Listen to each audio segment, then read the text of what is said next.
Good evening, everyone. Welcome in to Vols Society Live on this Sunday night, the night that Tennessee finds out who they're playing in a bowl game. My name is David Morrison. I'm the Vols Society lead analyst. Thank you for joining us so far on our social media pages tonight, facebook.com/UT Vols Society, youtube.com/Vols Society, and on Twitter at Society Vol. Tell us where you're from. The chat room is open. Go ahead, leave your comments and your questions. We're going to talk about the bowl game coming up. As we found out, it will be an Orange Bowl at the Orange Bowl. Tennessee will take on the Clemson Tigers in the Orange Bowl down in Miami, December the 30th at 8 p.m. Eastern Time kickoff on ESPN from Hard Rock Stadium in Miami. It's going to be a lot of fun. We're going to break down this team. Shout out to Xavier watching us from, Vincent Xavier watching us on from Johnson City. Thank you for tuning in. Like I said, where you from? Leave your comments where you're watching us tonight. Share the video out across our social media pages. We're going to break down this Clemson Tigers team. We're going to talk about obviously, we'll talk about Alex Golish. He is now heading to South Florida. We'll break that down a little bit later on in the broadcast. And like I said, I probably won't go too much on Tennessee stats. I mean, we already know this team. So I won't, like I said, we're just mainly going to focus on Clemson tonight. So let's go ahead and dive into it. Like I said, Tennessee takes on Clemson December the 30th, an 8 o'clock kickoff on ESPN. This is the first time Tennessee has played in the Orange Bowl since January of 1998, which was Peyton Manning's last game against Nebraska, which was a Nebraska win. Shout out to my grandparents watching along. Shout out to Sean leaving us a like. Like I said, share the video out. Like I said, we're talking about Clemson. Like I said, this is a exciting matchup. Obviously, Tennessee, for the first time in almost 25 years, back in a New Year's Six bowl game. It's been a long time coming, and like I said, we'll break down kind of the season in general a little bit tonight too. But if you told us back in the summer, okay, Vol fans, here's what the 2022 season is going to look like. You're going to go 10-2, and you're going to play in the Orange Bowl, and you're going to beat two of your top rivals. I think all of us would sign up for it. And of course, obviously now, we would love to have one of those losses back and possibly playing in the playoffs, but it is what it is. We're excited to play Clemson. All right, so let's look at this Clemson Tiger team. Clemson went 11-2 on the season. Their only two losses were non-conference losses to Notre Dame. They lost 35-14 on November the 5th and lost to South Carolina 31-30. Of course, that was the week after we lost to South Carolina. So they went undefeated in ACC play, including last night clinching the ACC championship over North Carolina. So kind of look at some stats and numbers here. Clemson averaging 34 points per game. Looking at their third and fourth down numbers, they're 48% on third down conversions, fourth down 66%. If you kind of compare it to Tennessee, Clemson's a little bit better on third downs than us. On my notes here. Comparing Clemson is 48%, while Tennessee is 43%. Fourth down conversions, both teams are at 66%. Clemson's averaging 440 yards per offensive game compared to Tennessee's 538. This is a tough team that we're going to be facing in the Orange Bowl. I mean, say what you want about the ACC the last decade plus. Clemson is a heavyweight contender in college football year in and year out. Dabo Swinney has built this program into a powerhouse year in and year out, a national championship contendership team, every year. And now we get to go take on a big-time heavyweight team in Clemson. You kind of look at some of the these players on this team. These are 5-star players, similar to Georgia, similar to Alabama. Uh, how does Tennessee match up with them in this game? And we'll talk about it as we go along. But definitely a big time matchup Tennessee's facing. So let's look at some individual players per se, and kind of, like I said, breaking down Clemson a little bit. So Clemson, for the most part of this season, had quarterback DJ Uyangale. I know I probably just butchered that last name, but best I can get it. Um, so DJ, he was the starting quarterback basically throughout the entire year. And really, his journey kind of goes back to 2021. He was a preseason Heisman Trophy favorite. Clemson was ranked in the top 5.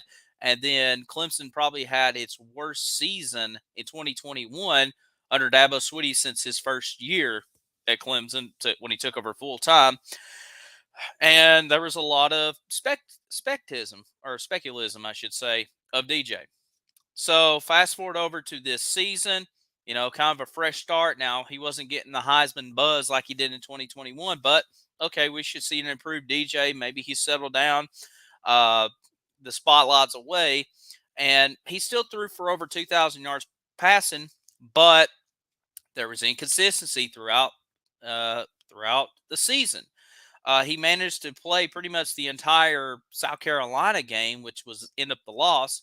But then last night, DJ had the start and struggled, went 2 for 8 right out of the gate for Clemson. Dabo Swinney pulled him out and entered in freshman Cade Klubnik. And Cade Klubnik became the star of the game, won the ACC championship MVP, threw for 279 yards, 1 touchdown, had an 83% completion percentage.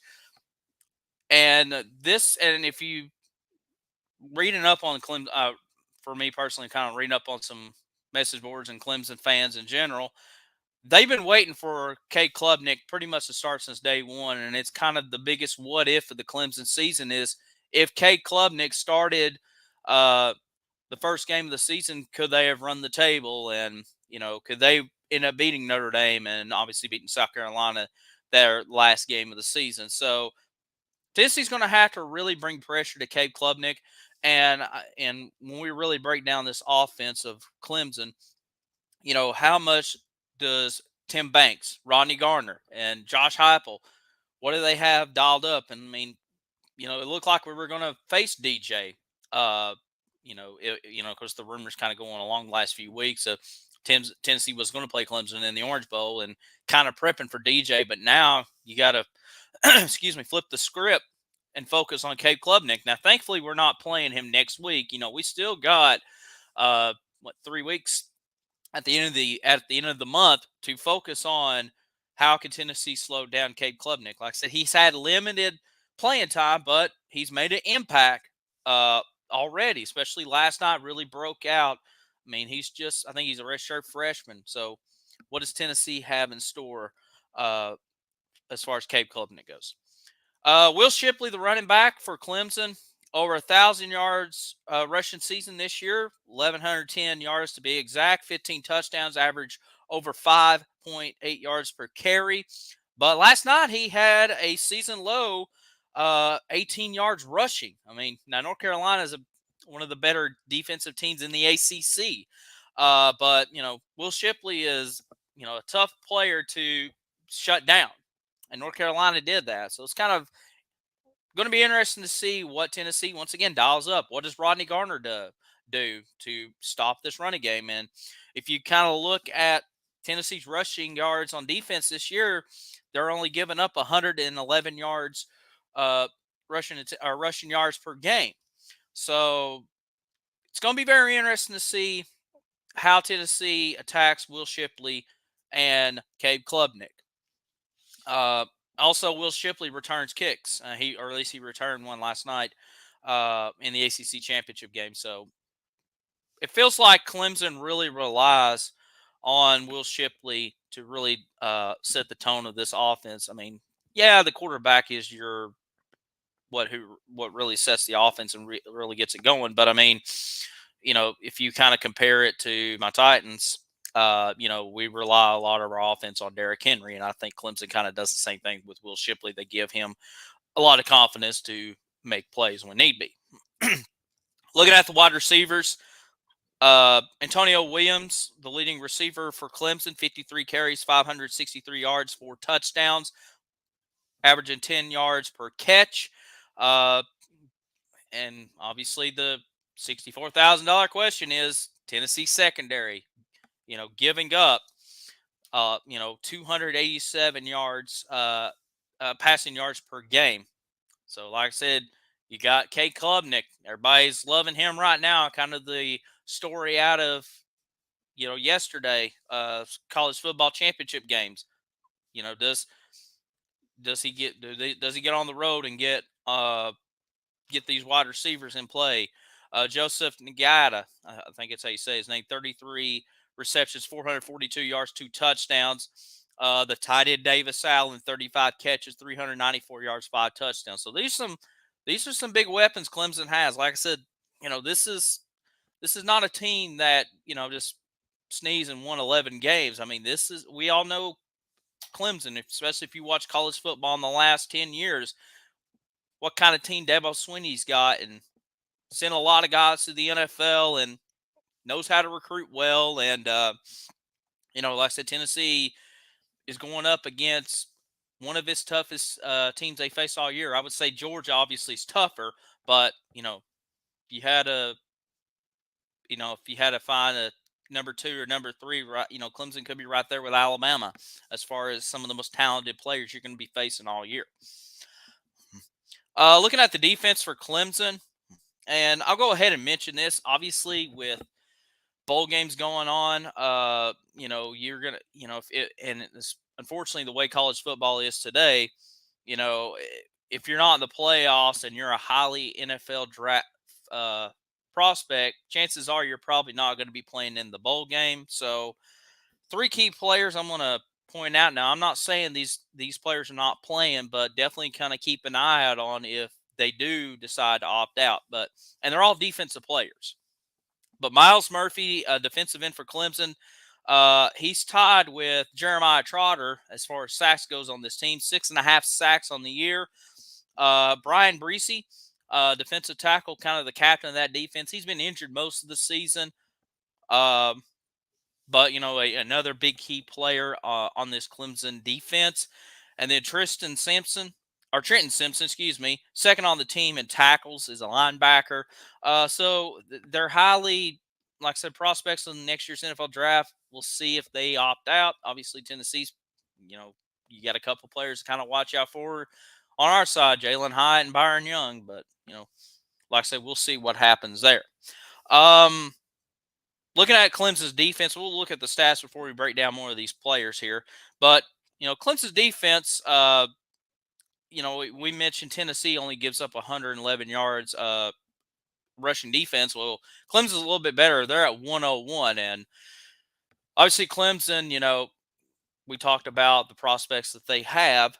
But, you got to remember Brent Venables was the defensive coordinator last year at Clemson. Now he's at Oklahoma. But you still got a lot of these guys and still kind of the same implements that Brent Venables had at Clemson.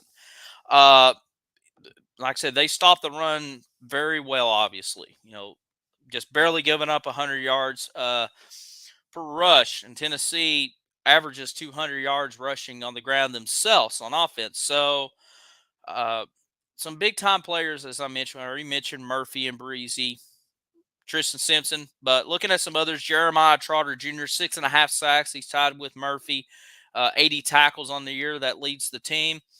You got Barrett Carter, the linebacker, 4.5 sacks, 65 tackles.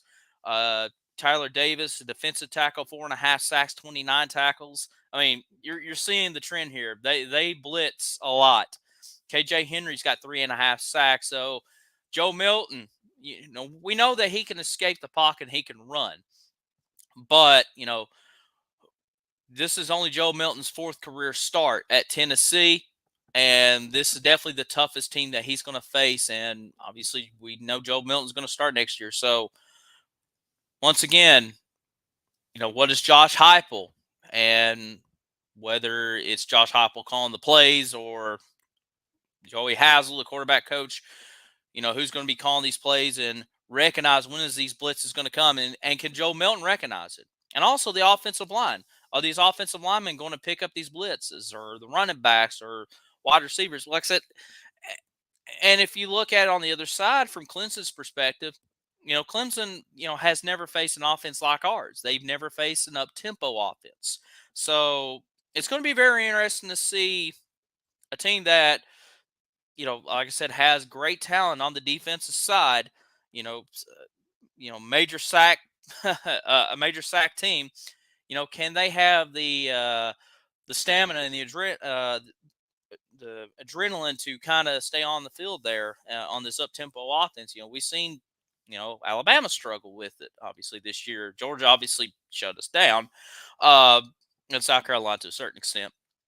But it's going to be very interesting to see how Clemson attacks our offense in that way. But uh, special teams, BT Potter, one of the best kickers in college football. He's not missed an extra point this year. 18 for 21 on the season, 85% free throw shooter. Thinking of basketball, 85% field goal percentage, and his longest of the year is a 52-yard field goal. So that's kind of look at Clemson. Like, this is going to be a very fun Orange Bowl matchup. Obviously, everybody's kind of joking that both teams wear orange, and we're playing in the Orange Bowl. And also, the other joke is, we lost the South Carolina Bowl. But this is going to be a very interesting matchup. Both teams have a lot to prove for. You look at it from Tennessee's perspective. This is the second start without Hendon Hooker. You know, we saw what Hendon Hooker did in the Vanderbilt game. Came out strong at the beginning, but then the inconsistency crept back in, and we kind of mentioned that on the last Fall Society Live.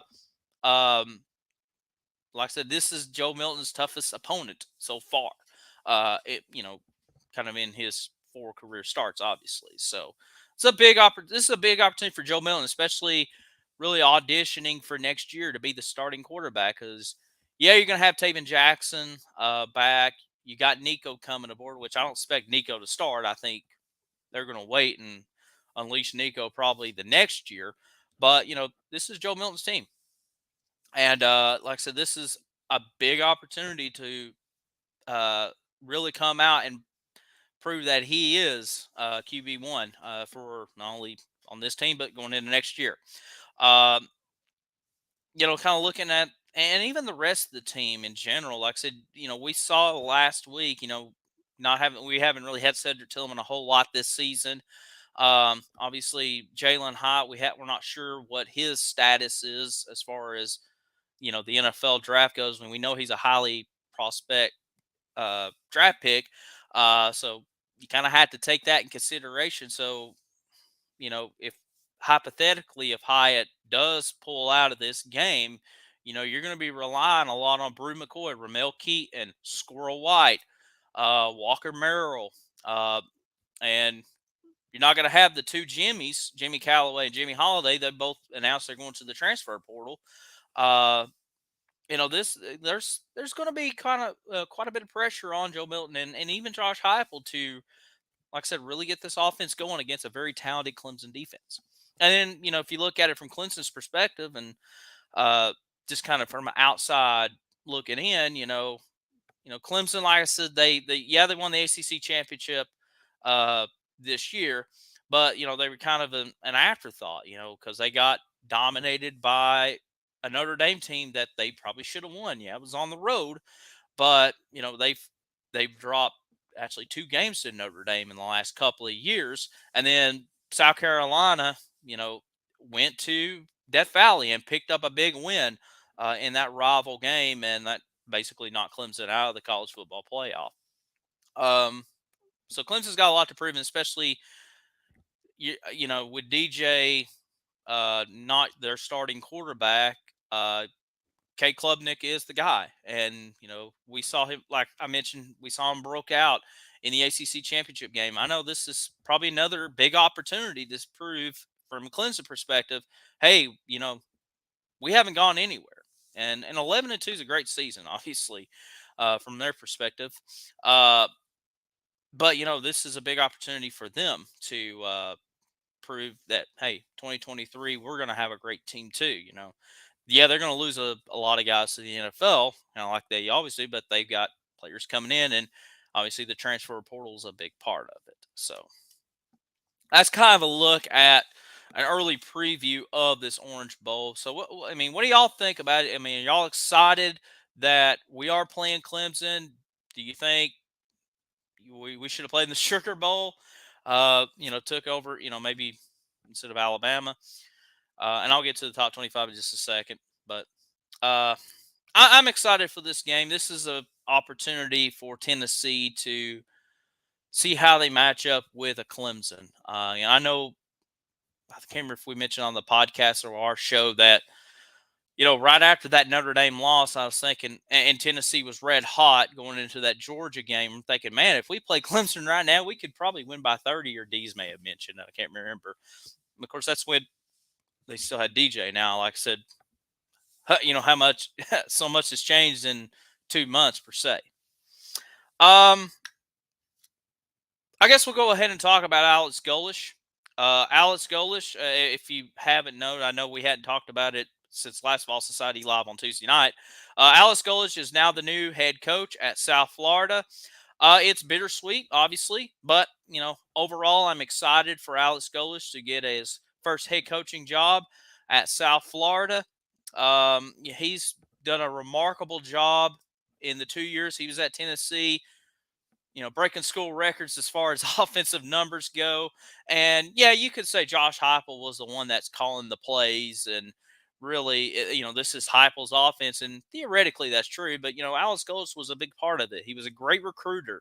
Uh, he had the players buying into his system, and the the success paid off, the rewards paid off, and now he's got a perfect opportunity to go down to South Florida and play in the American Conference, which if you follow the American Conference or kind of watch it from the outside in, American Conference is a very easy conference to win a championship in.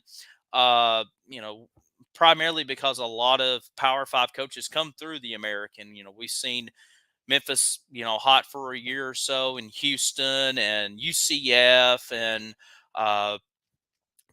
just SMU. And you see, Sonny Dykes, who was at SMU, now at TCU, has got his team in the playoffs. Josh Heupel from UCF to Tennessee. Lou Fickle just left Cincinnati going to Wisconsin. So, and for Alex Golesh to now get this opportunity to, depends on how long he stays in South Florida, he could be a Power Five coach. Matter of fact, I expect him to be a Power Five coach probably in the next 5 years or so. And in the American Conference, you have three teams leaving the conference to join the Big 12: Cincinnati, UCF, and Houston. So that kind of helps, Alex Golesh to get a quick start. Another example: Tulane in 2021 went 2-10. This year they went 10-2 and won the American Conference. So it's an easy turnaround. So, and especially with the transfer portal and the connections that Alex Golesh has. So I wish him nothing but the best, and all the success down there. We're gonna miss him here in Big Orange Country, but overall happy for him on his next journey. So wanted to get that out of the way since we hadn't talked about it, and then I'll go ahead and briefly touch about the transfer portal. 4 players hit the transfer. Let's see, 1, 2, 3, 5 players hit the transfer portal. I just remembered one. Mentioned the two Jimmys, Jimmy Callaway and Jimmy Holiday, in the going to the transfer portal. And the by the way, the transfer portal opens tomorrow officially. We just had a lot of players announce on social media that, hey, I'm going to hit the transfer portal on Monday. But the two Jimmys are hitting, Holiday and Callaway. 2 running backs, Justin Williams Thomas, a freshman, which I was kind of surprised he hit the transfer portal, but you kind of see where he is on the depth chart. And Lanique Whitehead, who got injured in summer camp, out for the year, going to the transfer portal. And then tight end Miles Campbell going to the transfer portal. So I wish all these players nothing but the best. I'm not anti-transfer portal. I think sometimes I guess the only negative part I have about the transfer portal is sometimes you have players who think, maybe think the grass is always greener on the other side, and sometimes it works, but I think sometimes you get a lot of feelings hurt. I'm not getting playing time. I'll just go somewhere else. Eh, but I think if you look at the positive sides of the transfer portal, obviously Tennessee turned their program around quickly with the transfer portal. We saw Hendon Hooker come from Virginia Tech to Tennessee, so I wish all nothing but the best with all these players hitting. If number one, I wish them success wherever they go, and then number two, you know, they may be hitting the transfer portal, but could be coming back. I think Tyler Barron kind of did that last year. Thought about it, but we'll see what happens. And of course, tomorrow is going to be a busy day, and as far as transfer portal numbers go and who's all going. So definitely keep an eye out on that. It's really kind of all going on. We'll talk more about uh, the transfer portal coming up on Tuesday night show. But for anybody tuning in late, kind of recap. Tennessee's playing Clemson in the Orange Bowl, December the 30th, 8 o'clock on ESPN. New Year's Six bowl game down in Miami. Excited about it. First time Tennessee and Clemson has met since the 2003 Peach Bowl, I believe, and Clemson won that game. Now this is pre-Dabo Swinney. This was still Terry Bowden and Tommy Bowden and Philip Fulmer were the head coaches at that time. So definitely a lot has changed in almost 20 years, which is crazy to think about. But this is an exciting game. This is a really a proven game for both teams going into next year. Obviously, Clemson, yeah, they're ACC champions, but I'm sure they want to get back in that playoff discussion. And you look at kind of like Michigan has really emerged in the last couple of years. Second year in a row, they've made the college football playoff, beating Ohio State. Georgia, same thing, has really emerged, knocked off. Well, they hadn't played Alabama this year, but they've knocked them off in the championship game last year. And I think Clemson wants to kind of hang around in that. And then you look at it from Tennessee's perspective.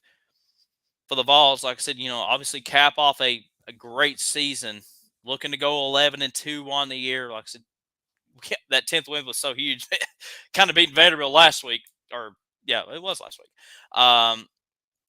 But now you want, like I said, you want to cap off this great season, go 11-2, and then get ready for 2023. Big game for Tennessee, obviously. Like I said, this is another big giant that we face this year, and you look back at what Tennessee did with Alabama. Defeated them in Knoxville. It was a magical moment, probably everybody's favorite game so far this season. And then you look at what happened with Georgia losing on the road. Now you get another big college football heavyweight, a playoff contender, on a neutral site in a bowl game. How does Tennessee kind of stacked up? And obviously we broke down the stats in the meantime. So should be a lot of fun. I'm excited about, like I said, playing this team. I know we posted on Ball Society right after the South Carolina loss. It's kind of the quote with Dabo Swinney with the flipping hamburgers and stuff like that. And that got trending, obviously not through Vol Society, but through a lot of places. And now we saw what happened when they played South Carolina. But obviously, there's going to be probably the big news story of going into that bowl game is they're going to really hammer home that saying, that soundbite that Dabo Swinney says. So, any questions or comments about the Orange Bowl in general? Obviously, it's an exciting game. I'm excited to play them. I'm just ready to see how Tennessee really stacks up with this team. This is a huge opportunity. I think a lot of Vol fans have really waited for this game to happen, and especially what Josh Heupel has done in the last couple of years. I mean, Tennessee was down at the bottom of the SEC, and you brought this kind of I wouldn't say an unknown coach, but definitely a coach that was he ready to take the next step from UCF, getting the head coaching job at Tennessee, bringing the athletic director from UCF, Danny White, and look where we are now. Yeah, I want to go back and play that South Carolina game and get that win, and we could be sitting in the playoffs, probably where Ohio State's at, or maybe where TCU's at. But that's in the past, and pay all the consequence. Eddie says, "Who is all declaring for the NFL and not play the bowl game?" Nothing's really been officially announced. I kind of mentioned some names to kind of watch out for. I guess from Tennessee's perspective, you have to look at Jalen Hyatt. We'll see what happens with him. And as far and maybe Byron Young on the defensive side, and then I mentioned some guys from Clemson, Miles Murphy, Brian Breesy, and Tristan Simmons. Miles Murphy, I mean, these are all the defensive guys, but Miles Murphy, a defensive end, Brian Breesy, a defensive tackle, but he's been injured most of the season. I think he played in the ACC championship game last night, but kind of keep an eye out on, and Tristan Simpson. So they're kind of highly ranked, and that's just so be interesting to see how that turns out. I can probably see one, maybe two from Tennessee probably holding out. But thank you, Eddie. Dawson says, when is Tennessee playing? How are they playing? Like I said, we're playing Clemson in the Orange Bowl on the 30th of December at 8 o'clock. Excited about that game. Down in Miami, South Beach, and I got my cousin sent me a screenshot of the travel package to go to Miami, and it was running in like $3,000 for like airfare and hotel. That didn't include tickets to the game. So Miami's a very expensive city to take a vacation. I know him and his wife went down there this year, and pretty high. And I saw that Ticketmaster tickets were fairly high for it. I think there was a few $100 seats, but they were like up in the nosebleeds, and like $750 kind of the average ticket. Obviously, I think it's going to be a hot ticket down in Miami.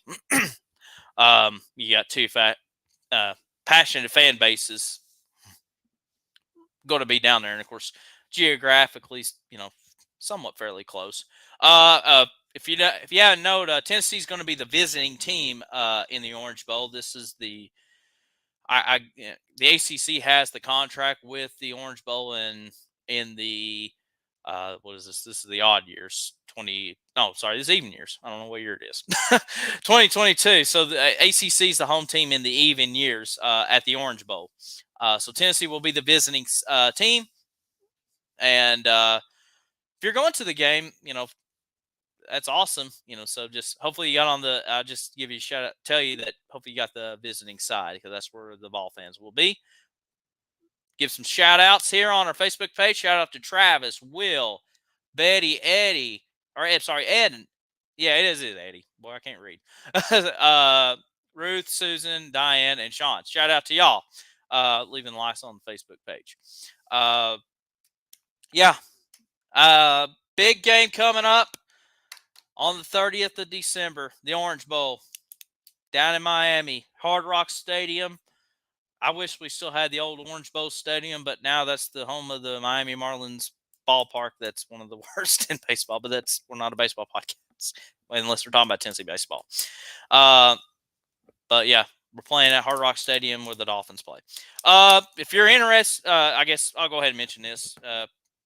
Want to know college football playoffs semifinals? Of course, they were announced. I'm sure a lot of y'all already know. Georgia will play Ohio State in the Peach Bowl. Fiesta Bowl will be Michigan and TCU. The rest of the New Year's Six bowl games: Utah, Penn State in the Rose Bowl. Mentioned Tennessee and Clemson in the Orange Bowl. Sugar Bowl will be Alabama and Kansas State, and the Cotton Bowl will be Tulane and USC. I'll go ahead and address Alabama being ranked ahead of us. I'm not too thrilled about that. Obviously, I think we should have been ranked higher than them, but I was kind of prepping for every scenario what might happen, including Alabama possibly making the college football playoffs. Thankfully, the committee was smart enough to not put a two-loss team in there, and they kept TCU at number 3, even with the loss to Kansas State. So, I mean, it is what it is. But I think Tennessee, like I said, I don't want to get too negative and saying I can't believe we're in the Orange Bowl. I'm very excited to play in the Orange Bowl and play the ACC champion Clemson Tigers. This will be the second year in a row Tennessee has faced the ACC champions, which obviously back in 2021 we played Pittsburgh, which we didn't know they were going to be ACC champions at the end of the season, but they ended up winning it, and we played them, and obviously now we know who the ACC champions are for this season. Also, kind of glad we didn't play Tulane in the Cotton Bowl. You know, playing a school like Tulane, I think if that would have happened, I think a lot. And I love our Vol fans, but I think a lot of Vol fans would probably looked at Tulane like, "Oh, we should go in there and win by 30." What's up, Dwayne? Thanks for dropping in. I think Vol fans would probably look at a school like Tulane kind of like we should go in there and win by 30. But you look at a school like Tulane, thinking, man, we're playing a big time team in Tennessee, and I'm sure there's probably going to have some players opt out, and we can go in there and win. And we've seen Group of 6 schools win in New Year's Six bowl games like Houston and Florida State, and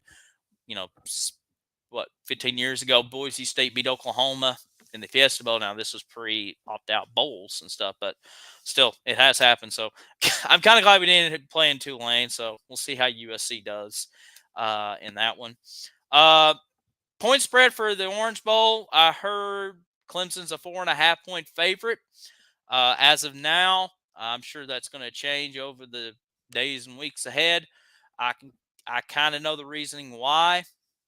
Not having Hendon Hooker, which I know we've had Joe Milton now for the second game in a row, and you saw what Clemson did last night in the ACC championship game. Now they did trail throughout the whole first quarter against North Carolina. North Carolina was driving on them. I went back and watched the highlights before hopping on here. But, like I said, once they pulled DJ and put Cade Klubnik in there, then rest was history.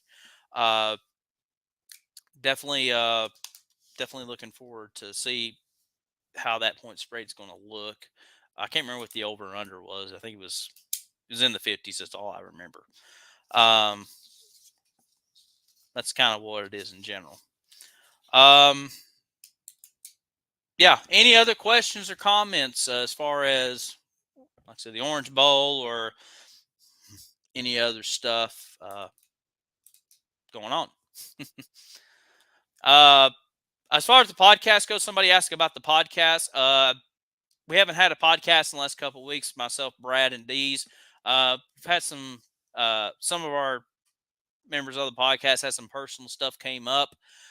We had to postpone the podcast a couple of weeks. Hopefully we can get back going. I'm sure we got a lot to talk about. It's been a while since we've all chatted with each other besides text messages and stuff. So the podcast is coming back. We got it scrolling. If you want to go back and listen to previous episodes, it's available on Apple, Spotify, and Amazon Podcasts. Some of our episodes are archived on YouTube. So definitely check that out. Like I said, we got Vols Society Live coming up on Tuesday night. We're going to really break down more of the transfer portal. We're also going to talk about some recruiting because, believe it or not, early signing day is coming up this month. There's so much going on. I wish December was kind of not so heavy because you got not only bowl preparation coming up, but you got the transfer portal opening up tomorrow. You got early signing day coming up sometime. I can't remember the date. It's on a Wednesday this month. And then you have the coaching carousel going on. Obviously, Tennessee's now going to look for a new offensive coordinator. Whether or not we promote from within, like a Joey Hazel or a quarterback coach, or do we go out and look for somebody?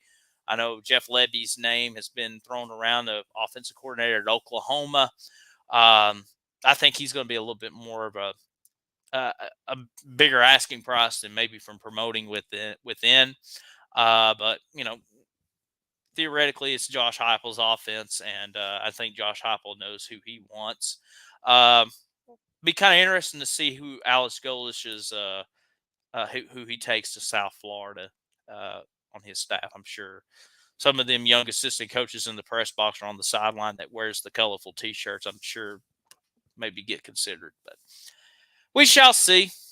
I mean, like I said, December's a busy month for college football, and like I said, we're going to break it all down. And Tuesday night, we're going to really talk about the transfer portal and recruiting in general, especially with preview of early signing day and then the 2023 class or 2024 class in general. So, any other questions or comments? Like I said, thank you, Vol fans, for tuning in and on this Sunday night.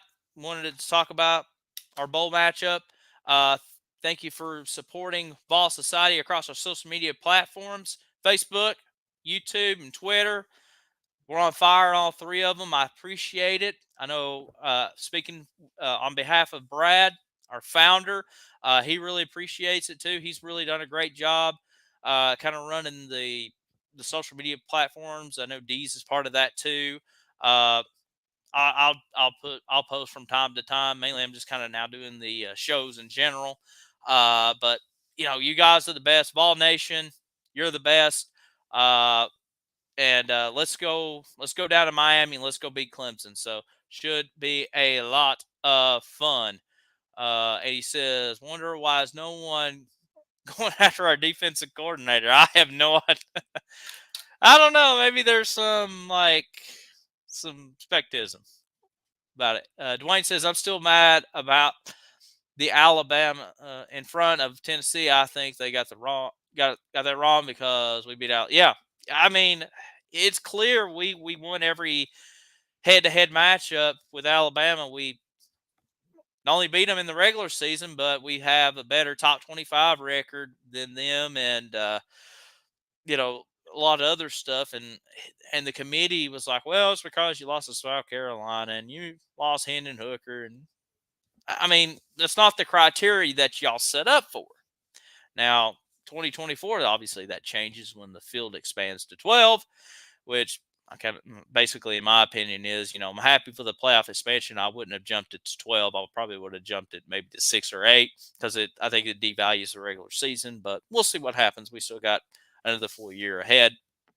But yeah, I agree, Dwayne. Should have been ranked higher than Alabama.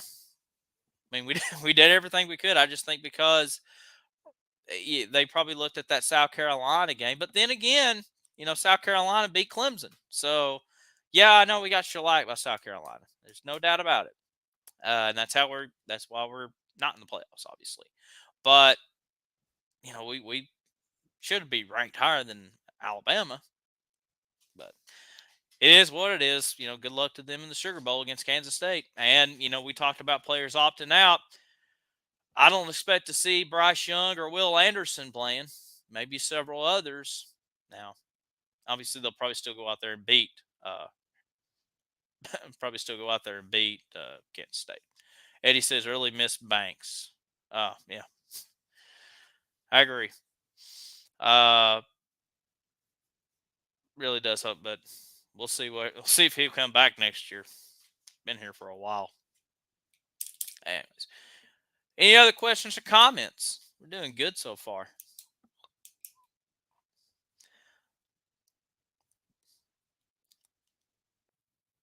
Like I said, I'm kind of wondering if what Vol fans will be going down to Miami if they've already made their trip or made their travel plans. Very expensive. But anyways. All right, I guess we'll kind of wind it down here here on Vol Society Live. Thanks for tuning us on here on a Sunday night. We're going to be back on Tuesday night at 8 o'clock. We're going to talk a little bit more about the Orange Bowl with the Clemson matchup, but we're really going to dive into the rest of this crazy December, talk about transfer portal, talk about National Signing Day coming up, the early signing portion. Obviously, I think you'll probably see Nico's name pop up and see who may be enrolling in campus in January to go through spring ball. We'll also kind of talk a little bit about a little basketball. Tennessee Lady Vols and Vols were both playing a doubleheader at home today. Lady Vols dropped to Virginia Tech. I got some stuff to say about that, and we'll talk about it on Tuesday night. And also, Tennessee wins over or we're dominating Alcorn State, and they should win. Dwayne says, so does it matter if you get beat by 120? Still a loss. So it doesn't matter. Yeah, you're right. It is. It is what it is. But we'll see. But I'll go ahead. Like I said, we'll go ahead and wind it down. Thank you for everybody tuning in. Tennessee Clemson Orange Bowl. The two orange teams in the Orange Bowl. Excited about it. December the 30th down in Miami. It's an 8 o'clock Eastern time kickoff, 7 o'clock Central on ESPN. We'll talk to y'all Tuesday night, talking some a little bit more Orange Bowl, talking some basketball, talking recruiting, and transfer portal. So until next time, this is David Morrison saying have a great night and go Vols.